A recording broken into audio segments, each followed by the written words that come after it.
ডিসেম্বরের প্রথমার্ধে ত্রয়োদশ জাতীয় সংসদ নির্বাচনের তফসিল ঘোষণা করা হবে। চলতি বছরের 31 অক্টোবর পর্যন্ত যাদের বয়স 18 বছর হবে তারা এই জাতীয় সংসদ নির্বাচনে ভোট দিতে পারবেন।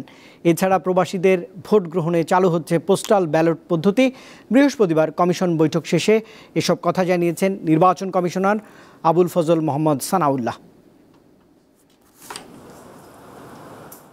বৃহস্পতিবার সকালে রাজধানীর আগারগাঁও নির্বাচন ভবনে প্রধান নির্বাচন কমিশনার এএমএম নাসির উদ্দিনের নেতৃত্বে শুরু হয় ইসির নবম কমিশন সভা। এতে রাজনৈতিক দল ও প্রার্থীর আচরণ বিধিমালা, আরপিও সংশোধন, প্রবাসীদের ভোট পদ্ধতি সহ বিভিন্ন বিষয়ে সিদ্ধান্ত নেওয়া হয়।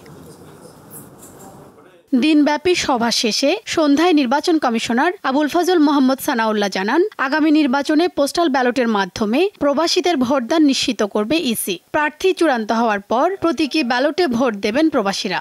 আনুমানিক 3 সপ্তাহ সময় দেওয়া হবে। বিশ্বব্যাপী আমাদের প্রবাসী বাংলাদেশি যারা আছেন তারা যেন স্বাচ্ছন্দ্যে এটাতে আপনার রেজিস্ট্রেশন করতে পারেন ভোট দেওয়ার জন্য। কোনো আসনে যারা প্রাথমিকভাবে প্রার্থীটা যাদের বাতিল হয়ে যায়, শেষ মুহূর্তে যদি তারা আদালতে গিয়ে প্রার্থীটা ফেরত পান, তাহলে সেই সব আসনের ভোটের কি হবে? তাহলে সেই সব আসনের পোস্টাল ব্যালট হিসাবে নেওয়া যাবে না। তিনি বলেন, নির্বাচনে এআই এর অপব্যবহার রোধে কঠোর থাকবে ইসি। প্রার্থী ছাড়াও দেশে ও দেশের বাইরে থেকে এই অপব্যবহার প্রতিহত করতে গঠন করা হয়েছে কমিটি। এইগুলো প্রতিহত করার জন্য আমরা আচরণবিধিতে ইনক্লুড করেছি।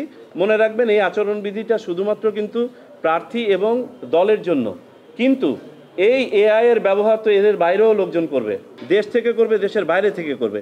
তো সেইগুলো প্রতিহত করার জন্য আমরা একটা কমিটি ফর্ম করেছি ইতিমধ্যে। প্রধান উপদেষ্টা ফেব্রুয়ারির প্রথমার্ধে রোজার আগে নির্বাচন আয়োজনের জন্য চিঠি দিয়েছেন নির্বাচন কমিশনকে। তার ভিত্তিতে ডিসেম্বরের প্রথমার্ধে তফসিল ঘোষণা করবে ইসি।